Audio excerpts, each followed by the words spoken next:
Hello friend, good morning. और रात के तकरीबन 1:45 बज रहे हैं और अभी अभी हमने आपके लिए एक नया चैनल क्रिएट किया है जिसका नाम हमने रखा है गतिमान टेक्निकल हब। तो आप सभी लोगों का गतिमान टेक्निकल हब में बहुत बहुत स्वागत है। और आज इस चैनल पर आपको औद्योगिक प्रशिक्षण संस्थान से संबंधित फिटर व्यवसाय के अंतर्गत आपको पढ़ाया जाएगा। कई लोगों को हमने ये भी देखा है कि मैसेज देखे हैं कई चैनलों पर जिसके अंदर ये बताया गया है कि सर हमारा कोर्स नहीं हुआ है, एग्ज़ाम नज़दीक आ रहे हैं, किसी प्रकार की कोई सुविधा नहीं है, कोई पेड कोर्स ले रहा है, कोई क्या कर रहा है। तो मैंने भी सोचा कि क्यों ना चैनल के माध्यम से आपको बताया जाए और आपको कुछ जानकारी दी जाए, पढ़ाई जाए। यदि आपको पढ़ाया हुआ और बताया गया यह हमारा उद्देश्य लगता है कि फ्यूचर में आपके लिए लाभदायक है, तो आप कमेंट सेक्शन में जाकर हमें ये बताना, चाहे कितने भी स्टूडेंट्स हो, फ्रेंड्स हो, कि आपको क्या पढ़ना है, आपके डाउट्स क्या हैं, कहाँ आपको प्रॉब्लम है। अगर मेरे पास 100 कमेंट्स भी आते हैं तो मैं उन 100 कमेंट्स पे सभी कमेंट्सों के टॉपिकों को देखूँगा कि वांट्स क्या है आप लोगों की। क्योंकि जहाँ भी कहीं आप पढ़ रहे हैं सभी लोग पढ़ ही रहे हैं, मेहनत कर ही रहे हैं, लेकिन मैं ये चाहूँगा कि आपके डाउट्स क्लियर हों, आपकी प्रॉब्लम क्लियर हो। तो मैं उन 100 टॉपिकों को पढ़ाऊँगा। तो पढ़ाना तो मुझे सब है, पूरी किताब ही पढ़ानी है, लेकिन मैं मेरे हिसाब से पढ़ाऊँगा। हो सकता है कि आपने वो पढ़ रखा हो, आपके डाउट्स क्लियर होने में वक्त ज़्यादा लग जाए। तो मैं पहले उन्हीं टॉपिकों को पढ़ाऊँगा जितने कमेंट सेक्शन के अंदर मेरे पास मैसेज रहेंगे। फ़िलहाल आज मैं आपको फिटर ट्रेड के बारे में बताना चाह रहा हूँ। तो सबसे पहले आता है इस ट्रेड का परिचय। फिटर क्या है? तो फिटर व्यवसाय के अंतर्गत आप जानते हैं कि आज का युग, आपकी कई बुकों में पहली लाइन भी यही लिखी है कि मशीनीकरण का युग है, मशीनों का युग है। विभिन्न कार्य आजकल मशीनों के द्वारा हो रहे हैं, जिसके अंतर्गत जब मशीनें ज़्यादा हो रही है, निर्मित हो रही हैं, तो उनका मेंटेनेंस, रख रखाव, उनकी फिटिंग, सभी के लिए जिस भी कुशल कारीगर की ज़रूरत होती है वो फिटर कहलाता है। अब मशीनें बढ़ रही हैं तो व्यक्तियों की संख्या कम होती जा रही है। क्यों? क्योंकि एक मशीन ही 10 आदमी का काम मान लीजिए करती है। तो कहीं ना कहीं अगर उन्नति हो रही है तो हमारे सामने संकट भी खड़े हो रहे हैं। तो इसलिए अब मैं ये जो आप ट्रेड से रिलेटेड ट्रेड परिचय, जो इंट्रोडक्शन ऑफ ट्रेड है आपका, जहाँ तक मैं समझता हूँ आपने बुक से सभी पढ़ रखा होगा, और नहीं तो आप पढ़ भी सकते हैं। इसके अंतर्गत आपको प्राथमिक कुशलता प्राप्त करने का कार्य के बारे में बताया जाता है। प्राथमिक कुशलता में सभी औजारों का उपयोग है, जैसे हेक्साइंग है, फाइलिंग है, मार्किंग है, ड्रिलिंग है, चिपिंग है, ग्राइंडिंग है, रिमिंग है, स्क्रैपिंग है, थ्रेडिंग है, टेपिंग है, रिवेटिंग है। तो इतने सारे, और लास्ट में शायद वेल्डिंग है आपके। तो वेल्डिंग आपका काफ़ी आगे जाके आता है। तो इतनी सारी संक्रियाएँ यानी ऑपरेशंस आपको आने चाहिए, तब आप जाके एक कुशल फिटर बन पाते हैं। इसके अलावा कुशल फिटर बनने के क्या क्या गुण होने चाहिए? तो देखिए, शारीरिक रूप से सुदृढ़, मानसिक रूप से बुद्धिमान है, और कार्य सीखने की योग्यता, लक्ष्य को पाने का इच्छुक। ये केवल मैं आपको परिचय दे रहा हूँ, अभी कुछ पढ़ा नहीं रहा हूँ, इसीलिए मैं बोल के बता रहा हूँ आपको। क्यों? क्योंकि मैं स्टार्ट मैंने आज से किया है, तो मैं चाहता हूँ कि आपको ट्रेड के बारे में थोड़ा जनरली बता दूँ। इसके पश्चात पढ़ाना तो है ही मुझे। तो हम कहाँ थे कि इफ़िशियंसी होना चाहिए, नियमित रेगुलरिटी होना चाहिए एक अच्छे फिटर के अंदर। तो ये सारी योग्यताएं आपके अंदर होना चाहिए, तब जाके, और ये योग्यताएं हम अपने अंदर ढालते हैं हम नियमों का पालन करते हैं, तब जाके ये चीज़ें बन पाती है। आते आते तो हर आदमी डिसिप्लिन को मेंटेन कर नहीं पाता है, लेकिन क्या करना पड़ता है, हमें एक हर दिशा में कोशिश, एक प्रयास करना पड़ता है। तो मैं आपके लिए यहाँ पूरी तरह से तत्पर हूँ और आपको मैं हर डाउट क्लियर कराऊँगा आपके कमेंट सेक्शन को देखते हुए। इसके अलावा एक चीज़ और है कि किसी भी ट्रेड में हमें सावधानी रखनी है। क्यों? क्योंकि आपका सेकंड चैप्टर शायद सुरक्षा एवं सामान्य और सावधानियाँ, सेफ्टी एंड जनरल प्रिकॉशंस है, जो कि हर कार्य के अंदर ही आदमी को प्रिकॉशंस रखना चाहिए। तकनीकी कार्य से संबंधित किसी भी कार्य में लापरवाही तो बिल्कुल नहीं होनी चाहिए। इसलिए आप किसी भी कार्य को अपने प्रयोगशाला में करें, कार्यशाला में करें, तो अत्यंत सावधानी पूर्वक करें। ये सारी जानकारियाँ परिचय से लेके सुरक्षा और सावधानियों के बारे में मैं आपको बता रहा हूँ हैं। अब इसके कई कारण होते हैं कि आदमी, अगर व्यक्ति, स्टूडेंट या विद्यार्थी, एनी पर्सन, कुशल फिटर कोई भी हो, यदि वो कार्यशाला में कार्य कर रहा है या किसी जॉब को बना रहा है, तो एक तो उसका ध्यान भंग है। जैसे होता है ना कि हम कर कुछ रहे हैं, सोच कुछ और रहे हैं, तो उसका ध्यान नहीं हुआ। दूसरा, अज्ञानता हो, जो चीज़ मालूम नहीं है उसको भी करने का प्रयास कर रहा है। पहले उसके बारे में जानें, समझें, सोचें, उसके बाद उस कार्य को करें। या ओवर कॉन्फिडेंट यानी ज़्यादा, ज़रूरत से ज़्यादा विश्वास है।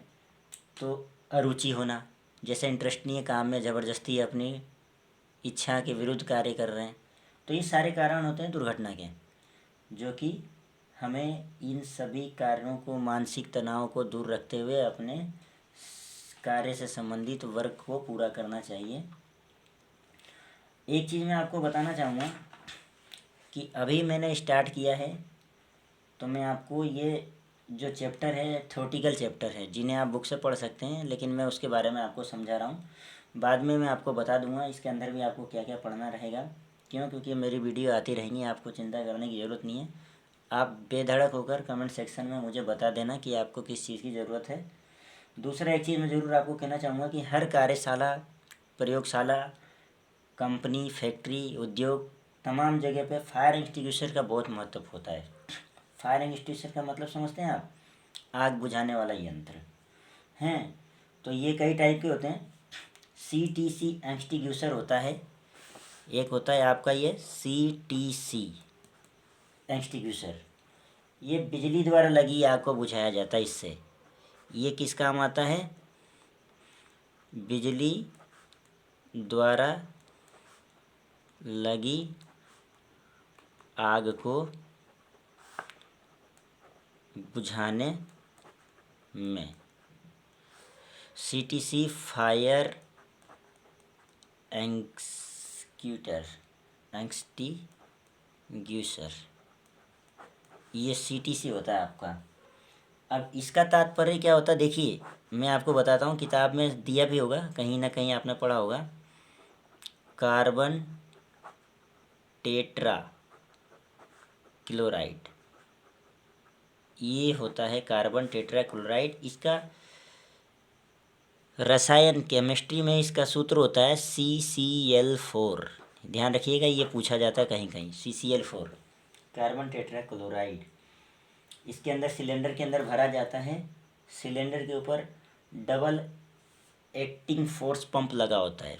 सिलेंडर के ऊपर आपने देखा होगा ना, आपका ऐसा इस तरीके से होता है सिलेंडर, ये ऐसा होता है, फिर ये ऐसा होता है, फिर यहाँ से आता है। आपने देखा होगा, आपके बुक्स के अंदर चित्र बन रहा होगा ऐसा, फिर ये ऐसा हो जाता है लगभग हैं, ये इस तरीके का, फिर ये ऐसा होके, और ये देखिए इस तरीके का रहता है ये, और यहाँ एक हैंडल होता है इसको उठाने के लिए हैं। तो इसमें क्या होता है, एक डबल एक्टिंग पंप फोर्स लगा होता है, जिससे एक विशेष हैंडल द्वारा दबाने पर पदार्थ भाप के रूप में बाहर निकलता है। इसमें से जो होता है पदार्थ, वो क्या होता है, भाप के रूप में निकलता है और आग बुझाने का कार्य करता है। क्यों?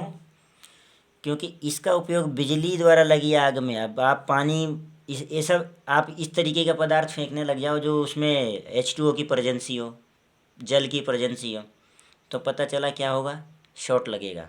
आग बुझाने वाला गया और वो चिपक गया, दुर्घटना दूसरी घट गई वहाँ।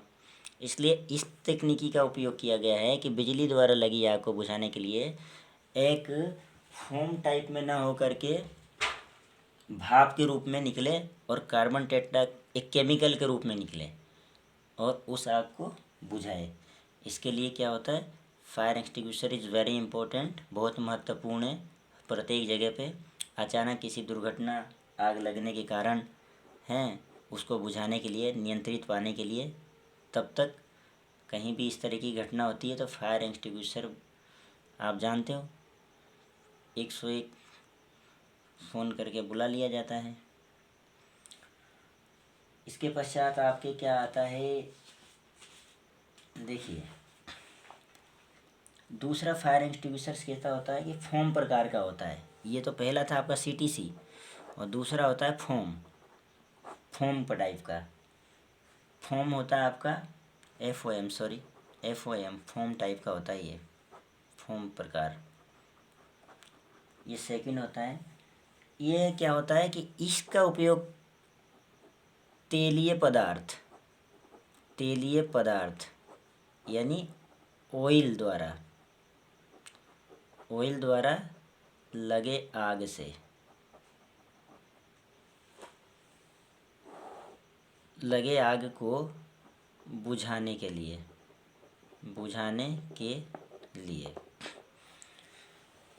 अब क्या होता है कि कभी कभी ऑयल्स द्वारा या पेट्रोल द्वारा किसी भी चीज़ ऐसे तरल पदार्थ होता है जिसके द्वारा आग लग जाती है, तो उसको बुझाने के लिए इसका प्रयोग किया जाता है। इसमें बाहर एवं भीतर 2 कंटेनर होते हैं और बाहरी कंटेनर में क्या होता है, सोडा बाई कार्बोनेट का घोल। किसका? Soda by carbonate.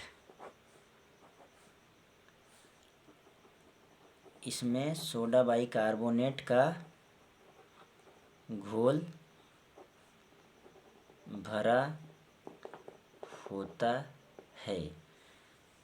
इसका घोल भरा होता है, इसको याद रखिए, ये एग्ज़ाम में पूछ सकता है कि तेलीय पदार्थों द्वारा लगी आग को बुझाने वाले फायर एक्सटिंग्विशर्स में किस प्रकार का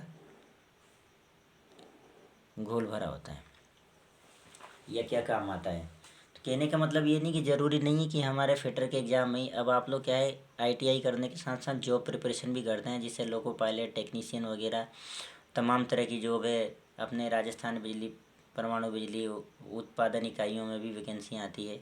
तो और जगह जैसे आप DRDO में भी जाते हैं या जबलपुर आयुध निर्माणी में जाते हैं, तो इस तरह के क्वेश्चन वहाँ भी आते हैं। तो हमारा ये उद्देश्य नहीं है कि केवल हम ITI के एग्ज़ाम को पास कर लें, उसके बाद भीड़ के अंदर शामिल हो जाए, बेरोज़गारी की भीड़ में, है ना। हमारा क्या है लक्ष्य कि जब हमने एडमिशन ले लिया है ITI के अंदर, तो हमें अच्छे से पढ़ के ITI पास तो करना ही है, लेकिन इन्हीं दौरान हमारी ये कोशिश होनी चाहिए कि हम कॉम्पिटिशन्स के एग्ज़ाम को भी निकाल सके। तो मैं उसी व्यू से आपको पढ़ाऊँगा।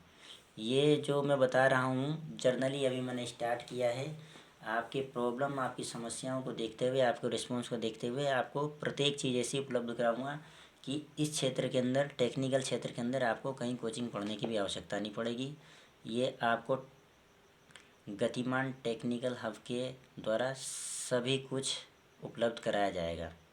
इसलिए आप ध्यान से केवल मेहनत करें, पढ़ें। मैं आपको ट्रेड परिचय से लेकर इम्पोर्टेंट पॉइंट पढ़ा रहा हूँ, क्योंकि थ्योरेटिकल पार्ट से आप बुक से पढ़ सकते हैं। अगर फिर भी आपको कहीं प्रॉब्लम आती है, कमेंट सेक्शन में मुझे कमेंट्स करें, ठीक है। तो इस तरीके का होता है। एक होता है आपका तीसरा soda acid extinguisher. Soda acid extinguisher. अब ये टाइप मैं आपको इसलिए बता रहा हूँ कि ये पूछे जाते हैं, नहीं तो मैं सिर्फ फायर एक्सटिंग्विशर पर भी इसको ख़त्म कर सकता था, लेकिन मुझे जब बताना है तो मेरे को इम्पोर्टेंट हर चीज़ मैं आपको बताऊँगा जो आपके काम आएगी। ये क्या होता है, कार्बोनेशियस फायर अर्थात लकड़ी। ये कार्बोनेशियस फायर अर्थात लकड़ी या कोयले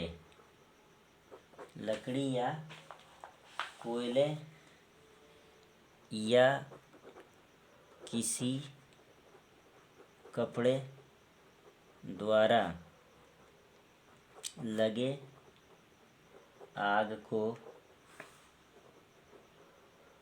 बुझाने में इसका प्रयोग होता है।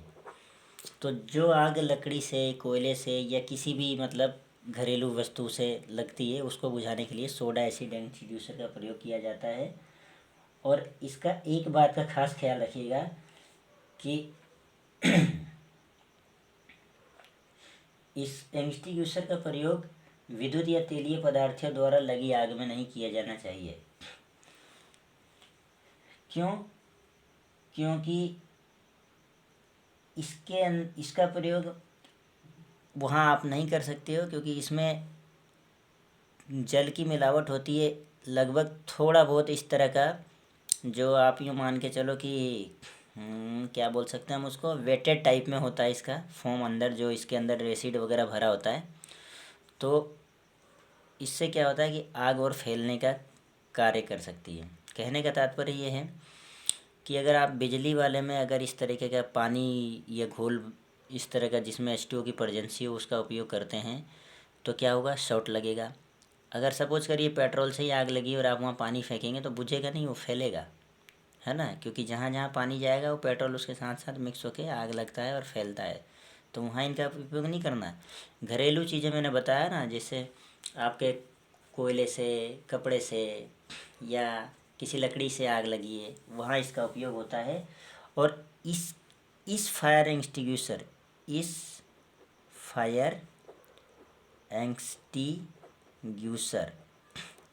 की क्या पहचान है?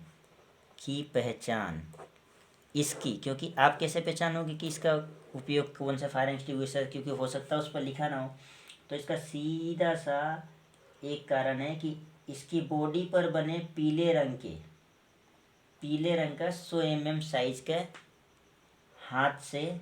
हाथ का चिन्ह होता है। इसकी पहचान भी बॉडी पर बने पीले रंग के 100 mm साइज के हाथ से की जाती है। यानी क्या होता है, मैं क्या कहना चाह रहा हूँ आप समझ पा रहे हैं कि इस फायर एक्सटिंग्विशर्स की जो बॉडी होती है उसके ऊपर हाथ का निशान बना होता है जो पीले रंग का होता है। इस पर पीले रंग का हाथ का निशान बना होता है, ठीक है। इसका यानी हाथ का साइज, इसका हाथ का साइज 100 mm होता है, 100 mm होता है। तो इससे पहचान की जाती है कि इसका उपयोग हमें साधारण आता है, जो लकड़ी वगैरह से आग लगती है वहाँ किया जाता है, ठीक है। इसके बाद आपकी देखिए सावधानी के अंदर आ जाता है क्या, प्राथमिक चिकित्सा, फर्स्ट एड। तो उसके लिए तो आपको पता है कि हर कार्यशाला, प्रशिक्षण संस्थान में, फैक्ट्री में, कंपनी में आपको क्या है, एक फर्स्ट एड बॉक्स होता है। कहीं कहीं तो डॉक्टरों की भी सुविधा होती है, लेकिन हर जगह तो डॉक्टर होते नहीं हैं। लेकिन क्या है कि फर्स्ट एड तो सभी जगह होता है, जिसके अंदर टिंचर, आयोडीन पट्टी, मरहम, डिटॉल, सेवलॉन, पेन किलर्स, इस तरह की बैंडेड, इस तरह की दवाइयाँ रखी जाती है, जो जनरली अगर किसी को चोट आती है या कोई जलता है तो उसका प्राथमिक उपचार किया जा सके। तो इस तरीके से प्राथमिक उपचार किया जा सके। और इस प्राथमिक उपचार के बारे में थ्योरेटिकल पार्ट है तो आप बुक के अपने किसी भी बुक से पढ़ सकते हैं। आप पहला ही चैप्टर रहता है, वहाँ से आप पढ़ लीजिए। जो इम्पोर्टेंट था वो मैंने आपको बताया। हालांकि ये चीज़ें भी उसके अंदर है, लेकिन मेरे को थोड़ा सा लगा कि मैं समझा दूँ, इसलिए मैंने आपको समझाया। एक्चुअल में इसके अंदर देखिए, आपके फिटर के अंदर चैप्टर तो बहुत सारे हैं, लेकिन क्या है कि देखिए ट्रेड परिचय है, सुरक्षा में सामान्य सावधानियां हैं, माप और मापक औजार हैं, फिर मार्किंग एवं मार्किंग टूल्स हैं, सामान्य हस्त औजार हैं, कर्तन औजार हैं, धातुएं हैं, ऊष्मा है, सूक्ष्म मापी यंत्र हैं, गेज है, लिमिट्स, फिट्स, टॉलरेंस है, जो जल्दी समझ में नहीं आती है सारे। गेज वगैरह का उपयोग कैसे होता है। सरफेस फिनिश है, लोगिरी, फोर्जिंग, पेंच, चूड़ियाँ यानी स्क्रू थ्रेड, वेल्डिंग, बंधक, जिग, फिक्सचर, स्नेहा, ग्राइंडिंग, लेथ मशीन, शक्ति और पारेषण, bearing, pipe fitting, sheet metal, भार को उठाना, लिफ्टिंग, स्प्रिंग, ब्रांच एंड मशीनें। इतने सारे आपके टॉपिक्स हैं जिन्हें मुझे पढ़ाना है। आप इस वीडियो को देखने के बाद, थोड़ा समझने के बाद, सोचने के बाद, आप मुझे कमेंट सेक्शन में जो भी आपको टॉपिक पढ़ना है, ये ज़रूरी नहीं है कि सभी बच्चे एक ही टॉपिक भेजेंगे, कैसे भेजेंगे, सर कैसे पढ़ाएंगे, ये नहीं देखना है आपको। आप अपने विचार, अपने टॉपिक मुझे कमेंट सेक्शन में लिख के भेजिए। मैं सभी टॉपिक को कंटिन्यू यहाँ पढ़ाऊँगा, यहाँ बताऊँगा और अच्छे से समझाने का प्रयास करूँगा, ताकि आप लोगों का कोर्स में करवा सकूं और आपकी तैयारी भी हो सके। अब हम चलते हैं सीधे माप और मापक औजार। कहाँ चलते हैं हम? देखिए, माप और मापक औजार हैं। क्यों? क्योंकि ये वेरी इंपॉर्टेंट सेक्शन है आपका, वेरी इंपॉर्टेंट मेजर। हमें किसी भी चीज़ को काटने से पहले या कुछ भी बनाने से पहले मार्किंग करना पड़ता है, और मार्किंग करने से पहले मेज़र करना पड़ता है, यानी मापना पड़ता है। तो हमारा क्या रहेगा यहाँ पर टॉपिक? माप और मापक औजार। देखिए, अब माप क्या होता है? कार्यशाला में कार्य करते समय जो भी यह कार्य को मापा जाता है या मापा जाना आवश्यक है, उसके साइजेस को लेना आवश्यक है, जिससे कारीगर या एक फिटर अपनी दक्षता के अनुसार, अपने आवश्यकता के अनुसार औजारों का उपयोग करके उसको सही साइज में निर्मित कर सके। ध्यान से सुनना मेरी बात को, और वीडियो रिव्यू कर लेना अगर दोबारा देखना हो तो, जो चीज़ समझ में नहीं आई। किसी भी प्रकार का कार्य करना पड़े, उसके लिए सबसे पहले माप का प्रश्न उठता है। अगर आपको कुछ भी करना है तो पहले आपको क्या करना है? साइज लेना है। किसी भी कार्यखंड को बनाने के लिए सबसे पहले माप का प्रयोग करते हैं। माप यानी मेजरमेंट, ठीक है। तो माप यानी मापन के ऊपर सारे कारखाने का, सारे प्रशिक्षण संस्थानों का, सारी कंपनियों का, उद्योगों का, जहाँ भी प्रोडक्शन का काम होता है, मेजरमेंट पहला है, फर्स्ट, जिस पे हर चीज़ डिपेंड है, ठीक। तो माप के प्रकार, आइए देखते हैं हम। माप के प्रकार हैं, इंग्लिश में क्या बोलेंगे? Types of measurement, MEASUREMENT, measurement हैं, यानी माप के प्रकार। माप कितने प्रकार के होते हैं? देखिए, पहला होता है रेखीय माप।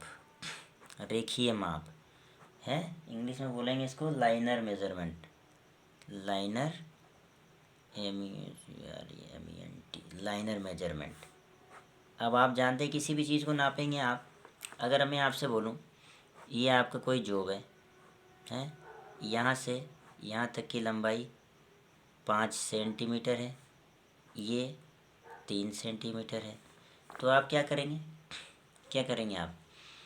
आप पहले स्केल उठाएंगे, स्टील रूल उठाएंगे अपना, है, और उससे आप नापेंगे। तो सीधी रेखा में ही नापेंगे ना, इसको सीधी रेखा में ही नापेंगे ना आप, इस तरीके से। देखिए, अब मैं हर चीज़ समझाऊंगा यहाँ से, है ना। आप सीधी रेखा में नापेंगे इस तरीके से, हैं, ये सीधी रेखा ही बन रही ना। तो ये सपोज करिए यहाँ से लेकर यहाँ तक आपने मापा, तो ये क्या कहलाएगा आपका? ये ही आपका रेखीय माप कहलाएगा।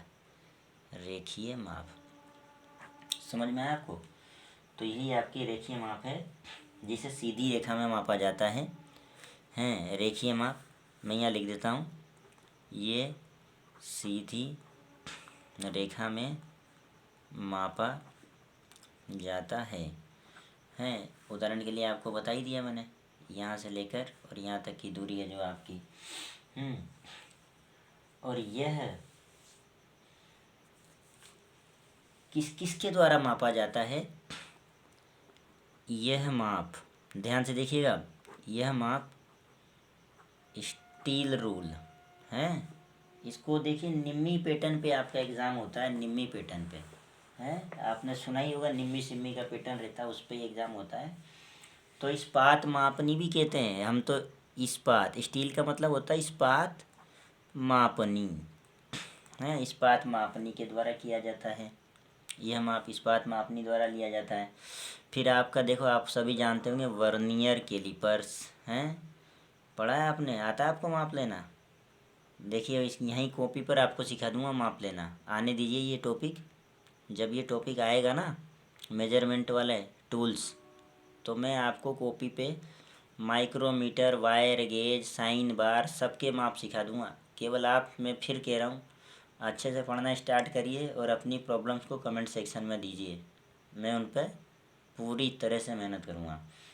वर्नियर कैलिपर्स हो गया। उसके बाद और बताइए क्या होता है? हाइट गेज देखा आपने? प्रैक्टिकल रूम में देखा ही होगा। GAUG हाइट गेज होता है जो, जिससे ऊंचाई वाली माप लेते हैं आप, जॉब बनाने के लिए मार्किंग करते हैं ना हॉरिजेंटल और वर्टिकल टाइप में। तो देखिए ये आपका हाइट गेज हो गया। एक होता है डेप्थ गेज, होता है गहराई गेज, गहराई गेज हैं। तो ये सब जो भी गेज होंगे, माइक्रोमीटर है, माइक्रोमीटर, ये सभी क्या करते हैं? ये सभी दूरी मापते हैं, यानी सीधी रेखा में लंबाई या दूरी, दूरी दूरी ही लंबाई होती है। यूँ मत सोचना कि अब दूरी यहाँ से 2 किलोमीटर दूर, ऐसा नहीं है। आप जॉब के लिए भी तो दूरी का प्रयोग कर सकते हो ना। अगर मैं आपसे कह दूं कि ए बिंदु ये है और ये बी बिंदु है और ये आपका कोई जॉब है, और मैं आपसे कह दूं कि ए से 20 की दूरी बताओ, तो फिर आप क्या बोलोगे? नापोगे स्केल उठा के, और मान लीजिए आपको ये 6 सेंटीमीटर मिला, तो आप क्या कहोगे? Sir 6 semi. तो ये दूरी बोलूँ या लंबाई बोलूँ, एक ही बात है ना, इसलिए ज़्यादा कन्फ्यूज मत होना।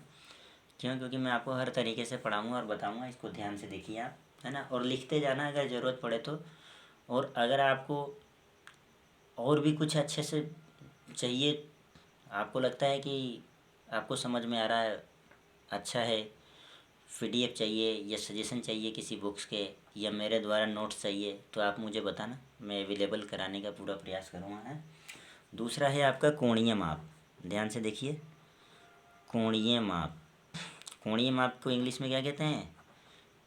एंगुलर, है ना, एंगुलर मेजरमेंट, ये एंगुलर मेजरमेंट।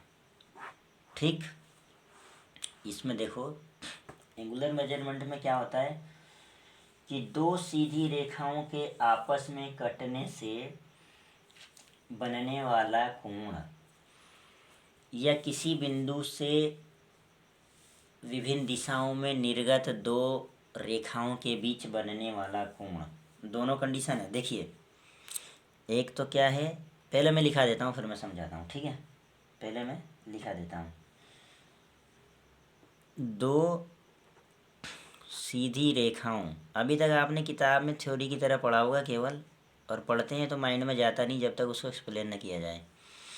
दो सीधी रेखाओं द्वारा हैं, द्वारा आपस में कटने पर जो, या एक सेकंड, जिस बिंदु पर रेखाएं कटती है वहाँ बनने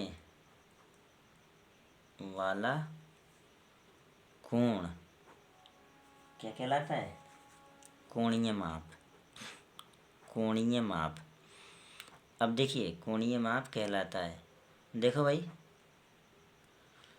ये तो मैंने लिख दिया और आपको किताब में अलग भाषा में लिखा हुआ भी मिल जाएगा, लेकिन मतलब एक ही है ना, क्योंकि अब मैं अपने हिसाब से लिख रहा हूँ और हूबहू किताब तो रट के नहीं बैठा हूँ मैं, लेकिन मतलब समझाना है मुझे आपको कि कोणीय माप होता क्या है। अब आप किताब रट लेंगे, फिर 3 दिन बाद आप भूल जाएंगे, है ना। ये तो होता ही है, जर्नली रटते हैं जब। तो हमें क्या करना है, हर चीज़ को, जो चीज़ पॉसिबल है ना, उसको ज़्यादा से ज़्यादा समझते हुए चलना है। अब जैसे 2 रेखाएं देखिए मैंने क्या कहा था आपको, इसके अनुसार बताता हूँ मैं। 2 रेखाएं, ये ए, इसका ए पॉइंट, ए सिरा है, बी सिरा है, ये एक रेखा, और मान के चलो ये दूसरी रेखा, तभी कटेगी ये तो भाई, सी और ये डी, ये कटेगी। तो देखिए ये माप जो बना है, ये मान लेते हैं, वो बिंदु दे दिया हमने, ये माप जो बना, ये कोण है, इसका क्या है, थीटा कोण है, ये पहला थीटा मान लो। फिर ये वाला भी कोण ही है, इसको भी हम थीटा मान सकते हैं, है ना। अलग अलग वैल्यू हो सकता है 70 का हो, 90 का हो। इसी तरह से एक ये कोण बन जाएगा, एक ये कोण बन जाएगा। तो 2 रेखाओं को आपस में कटने पर, या 2 रेखाएं जिस बिंदु पर आपस में कटती है, वहाँ बने हुए कोण को कोणीय माप कहते हैं। जिस बिंदु पर रेखाएं कटती हैं, ठीक है, कोणीय माप कहते हैं।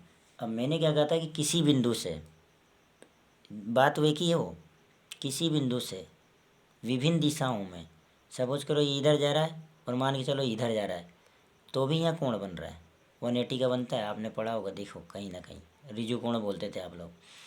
या यूँ जा रहा है और यूँ जा रहा है, तो ये भी कोण बन गया थीटा। ए और बी, और ये वो बिंदु। किसी भी बिंदु से विभिन्न दिशाओं में निर्गत 2 रेखाओं के बीच की दूरी कोण कहलाती है। मैं आराम से परिभाषा बना सकते हो आप, आपको पता होना चाहिए खाली कि क्या है। डायग्राम से आप परिभाषा बना सकते हो, लेकिन आप समझने के बाद, किसी भी बिंदु से निर्गत 2 रेखाएं और इनके बीच की दूरी, ये थीटा कोण बनता है, ये कोणीय माप कहलाता है आपका, ठीक है। आगे चलते हैं, देखिए वीडियो थोड़ी लंबी हो सकती है, लेकिन क्या है, अब आपके काम की चीज़, आपके सेगमेंट काम के स्टार्ट हो चुके हैं, इसलिए आप पढ़िए। तीसरा होता है त्रिज्या माप। क्या होता है, त्रिज्या माप। त्रिज्या माप त्रिज्या माप में देखिए, जब किसी जॉब को या जॉब की गोलाई में माप लेने को त्रिज्या माप कहते हैं। किसी भी जॉब की गोलाई है, किसी भी जॉब की गोलाई में माप क्या कहलाता है, माप उसका त्रिज्या माप कहलाता, ये अब देखना, कहलाता है, हैं। रेडियस, आप लोग कहते हो ना कि इसका रेडियस कितना है, उसका कोई बेलनाकार जॉब दे दिया और आपको बोला कि अब माप लो इसका, तो आपको रेडियस माप लेना पड़ता है वहाँ चाप काटने के लिए। इस तरीके से आप लोग काटते हो, काटते हो नहीं काटते हो ऐसा। तो ये है, ये है, ये रेडियस माप ही तो हुआ आपका, है ना। समझ में आ रही बात। तो सिंपल परिभाषा है, किसी भी जॉब की गोलाई के माप गोलाई में माप उसका त्रिज्या माप कहलाता है। और एक लास्ट एंड फाइनल हो गया आपका माप लेने में। अच्छा, इसको इंग्लिश में बोल देना आप लोग, मैंने इसका बताया नहीं, रेडियल मेजरमेंट। रेडियल मेजरमेंट, समतल समतल सतह की माप, जो आप फ्लैट लेते हो, हैं, समझ में आ रहा है, फ्लैट समतल, है ना, यानी प्लेन सरफेस मेजरमेंट। क्या बोलेंगे, plane, plane surface, surface measurement.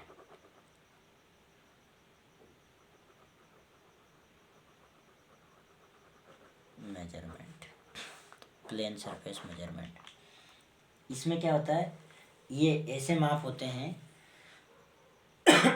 Sorry, ये ऐसे माप होते हैं जिनमें जॉब की समतलता मापी जाए या जांची जाए। सरफेस प्लेट देखा आपने अपने प्रैक्टिकल सेक्शन में? सरफेस प्लेट, उस पर क्या करते हैं हम? यही तो करते हैं जॉब का फ्लैटनेस नहीं चेक करते आप लोग, घिसते उसको, है ना? उसको मतलब आप लोग प्रैक्टिकल करते हो तो वहाँ पे मार्किंग के लिए भी सरफेस प्लेट यूज़ करते हैं और किसी जॉब की समतलता के लिए भी यूज़ करते हैं। वहाँ नील वगैरह लगा के प्रैक्टिकल में, आपको ने किया कि नहीं किया मुझे मालूम नहीं है, हैं, लेकिन मैं आपको बता रहा हूँ। तो इस प्रकार का जो माप होता है उसको जांचने के लिए सीधे किनारे सरफेस गेज और डायल टेस्ट इंडिकेटर का भी प्रयोग किया जाता है, यानी स्ट्रेट एज का भी करते हैं प्रयोग, और डायल गेज का तो करते ही हैं। खैर ये तो औद्योगिक यानी इंडस्ट्रियल वाली बात हो गई है ना? बड़े बड़े जहाँ पे जॉब वगैरह बनते हैं या कोई पार्ट्स बनता है मशीनों का, वहाँ ज़्यादातर डायल इंडिकेटर ही यूज़ किया जाता है। तो इसको लिखा देते हैं, ये वो माप हैं, ये वह माप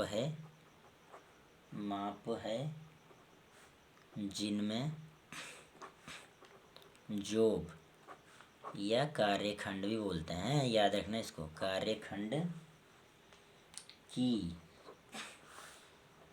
समतलता मापा या जांचा जाता हो, मापा जाता हो या जांचा जाता हो। इस प्रकार की माप की जांच करने के लिए, इस प्रकार की माप की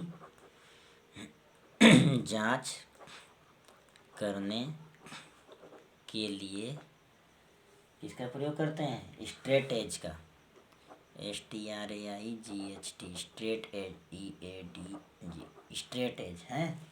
यानी इसको आप यूँ कह सकते हो सीधे किनारे, निम्मी पैटर्न की लैंग्वेज है भाई हिंदी, सीधे किनारे। और किसका करते हैं प्रयोग? सरफेस गेज और एवं डायल टेस्ट इंडिकेटर का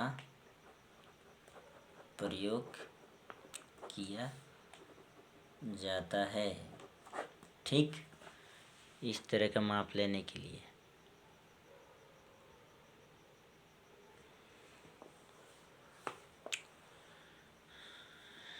तो ये तो आपके माप के प्रकार हुए हैं। अब माप के प्रकार में मैं आपको पढ़ाऊँगा वेरी इम्पोर्टेंट पॉइंट कि माप की कितनी प्रणालियाँ प्रयोग में लाई जाती है। तो इसमें लिखते हैं माप की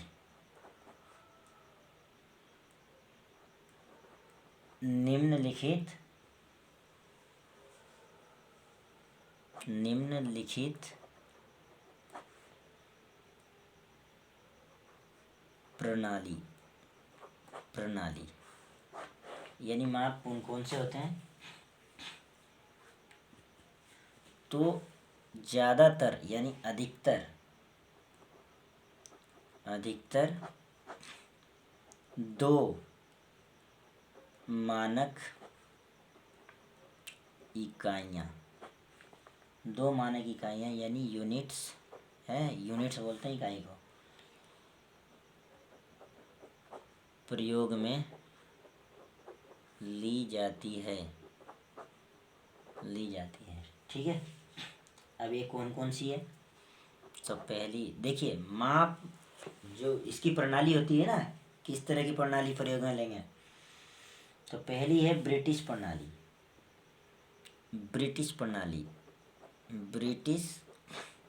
प्रणाली, ठीक।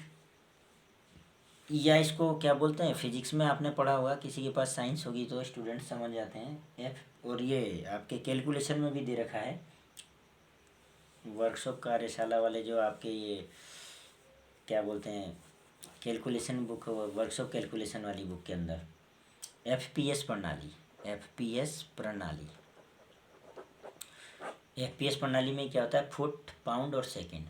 दूरी को फुट में नापेंगे और वजन जो वेट होएगा उसको पाउंड में और समय को सेकंड में नापा जाएगा। यह है एफपीएस प्रणाली। ठीक है, यह ब्रिटिश प्रणाली। यह प्रणाली हमारे देश में प्रचलित थी। क्या प्रचलित थी? ये पहले प्रचलित थी हैं। यह हमारे देश में प्रचलित थी ये प्रणाली। ठीक है, इसे फुट, पाउंड, सेकंड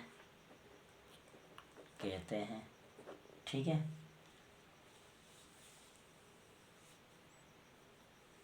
सेकंड प्रणाली भी कहते हैं, ऐसे लिख लो इसको, कहते हैं। ठीक है, ये आप चाहो तो लिखते चलना, ये नोट्स लिखते चलना, क्योंकि ये ज़रूरी नहीं कि किताब में लिखा हुआ है तो अभी तो आपको मिल रहा है, लेकिन मैं आगे सब समझाऊंगा तो इसी तरह से लिख के समझाऊंगा। और आपका क्या है, एक मोटिवेशनल, एक मतलब जो इम्पोर्टेंट पॉइंट है, इम्पोर्टेंट फैक्ट है, वो परीक्षा के दृष्टिकोण से तैयार होते जाएंगे, इसलिए आप इसको लिखते चलना। ठीक है, इसे क्या कहते हैं फुट, पाउंड, सेकंड प्रणाली भी कहा जाता है।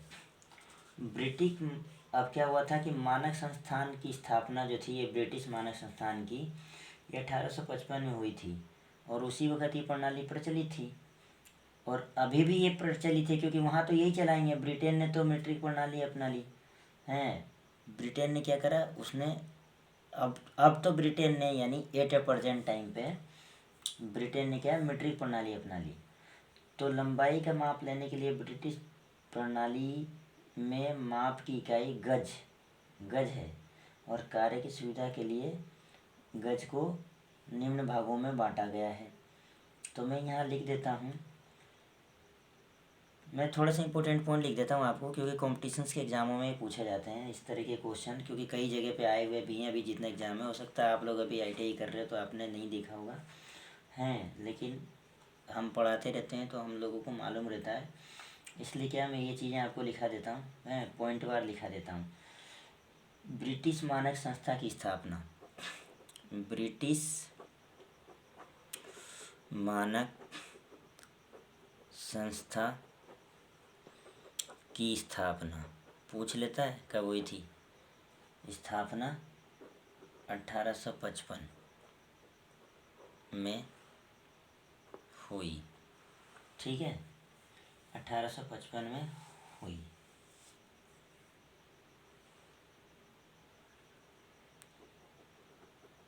वर्तमान में ब्रिटेन ने भी मीट्रिक प्रणाली अपनाई। इसको छोड़ के मीट्रिक प्रणाली अपनाई, कहीं कहीं चलती भी होगी ये, लेकिन मीट्रिक प्रणाली अपना ली। और जो पूरे संसार में लगभग हर जगह पे मीट्रिक प्रणाली चलती है, या एसआई प्रणाली चलती है। एसआई प्रणाली सिस्टम ऑफ इंटरनेशनल, जिसकी बात हम कर रहे हैं मीट्रिक प्रणाली अपना ली। लंबाई का माप लेने के लिए ब्रिटिश प्रणाली में, ब्रिटिश प्रणाली की बात कर रहे हैं अभी हम, है ना। ब्रिटिश प्रणाली में माप की इकाई क्या होती थी, गज है। तो मैं ये भी लिख देता हूँ हैं। तो मैं ऐसे ना लिख के सीधा आपको ये इस तरीके से कर देता हूँ कि वीडियो को पॉज करके आप लिख लेना, नहीं लिख पाए हो तो हैं। लंबाई का माप लेने के लिए किस तरह से लिखा दें इसको, इससे लंबाई का माप लेने के लिए देखिए ध्यान से, ब्रिटिश प्रणाली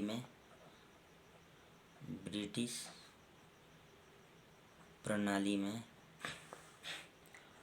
ब्रिटिश प्रणाली में माप की इकाई गज है। ये ठीक है, ये सटीक परिभाषा बैठी है कि लंबाई का माप लेने के लिए ब्रिटिश प्रणाली में माप की इकाई गज है। अब क्या होता है देखिए, माप 1 गज बराबर, ये सीधा सा याद रख लेना 3 फुट। 3 फुट जो होता है ना, आपके 1 फुट में कितना होता है? 1 फुट बराबर 12 इंच होता है।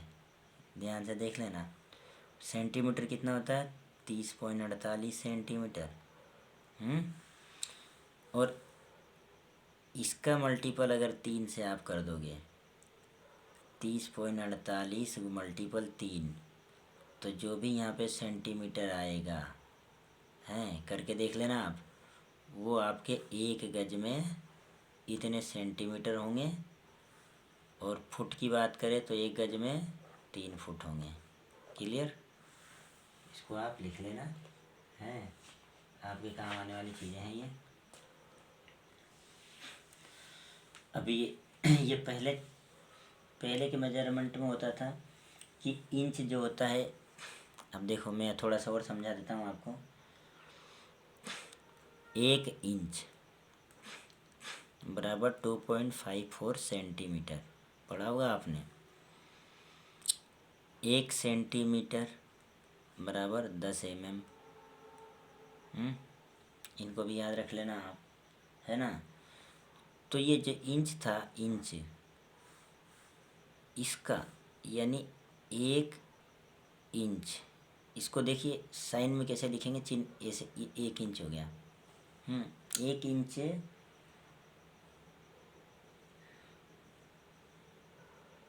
इस तरह से लिखा जाएगा, ठीक है। ये मैंने बताया आपको। जैसे आप अपनी हाइट नापते हैं, सपोज करिए आपकी हाइट है 5 फीट 5 इंच, तो आप इसको कैसे लिखेंगे? 5 फीट 5 इंच, ये होगा इसका मतलब। ध्यान से देख लेना और आज समझ लेना, क्योंकि बहुत से स्टूडेंट्स को पता नहीं रहता है, तो हम बताते चलते हैं साथ के साथ हर चीज़ जो काम में आती है। अब हम देखते हैं मीट्रिक प्रणाली। तो ये तो मैंने एक्स्ट्रा फैक्ट बताया आपको, ये सब मीट्रिक में ही आता है, लेकिन क्या है कि ये गज की वजह से, फुट की वजह से मुझे बताना पड़ा है, तो इसमें शामिल नहीं है ये अभी आगे और बताऊंगा मैं।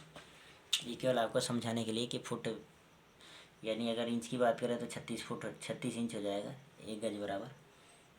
12 तिया 36, ये 12 इंच, एक फुट 12 इंच, और 1 गज में 3 फुट है, यानी 12 तिया 36 इंच हो जाएगा। तो इस प्रकार से आज की क्लास यहीं समाप्त करते हैं, और कल मैं एक और क्लास आपके लिए दोबारा लेकर आऊँगा।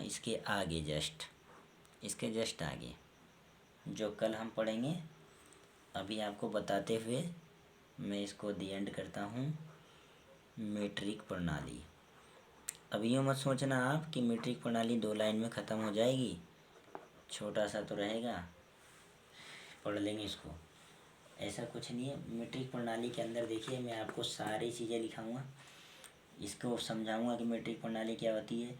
1 मीटर बराबर कितने सेंटीमीटर होते हैं, कितने mm होते हैं, कितने इंच होते हैं, इंच को कैसे गज में कन्वर्ट होता है, 1 किलोमीटर बराबर हेक्टामीटर भी होता है, ये सब है। उसके बाद आपको mm से इंच में बदलना, इंच से mm में बदलना, ये सारे मेजरमेंट जो आपके एग्ज़ाम के अंदर पूछे जाते हैं आपके एग्ज़ाम में पूछे जाते हैं, ये सब वर्कशॉप कैलकुलेशन में पूछे, चाहे कुछ अब थिएटर के अंदर भी आपका ये शुरू का चैप्टर है, तो आप यहाँ भी पढ़ लेना और वहाँ भी पढ़ लेना, आपकी दोनों चीज़ें काम आएगी, हैं। और आपके लिए आज एक छोटा सा होमवर्क है कि 1 मीटर में, आपके लिए ये होमवर्क है, आप अगर निकाल सको तो निकाल के मुझे कमेंट सेक्शन में कमेंट्स करना कि 1 मीटर में 1 मीटर बराबर कितना mm हैं, ये mm कितना mm होता है 1 मीटर में, मैं आपको सिखाऊंगा। फिर आपने मुझे कमेंट्स कर दिया तब भी और नहीं किया तब भी, मैं आपको अगले वीडियो में जब हम यहाँ तक पहुँचेंगे तो मैं आपको सिखाऊंगा कि इसको कैसे निकाला जाता है। तब तक के लिए बहुत बहुत आपको क्या कहते हैं, ये तैयारी के दौरान भगवान आपकी कामनाओं को पूरी करे और आप अच्छे से पढ़ाई करें। Best of luck. Bye. Thank you.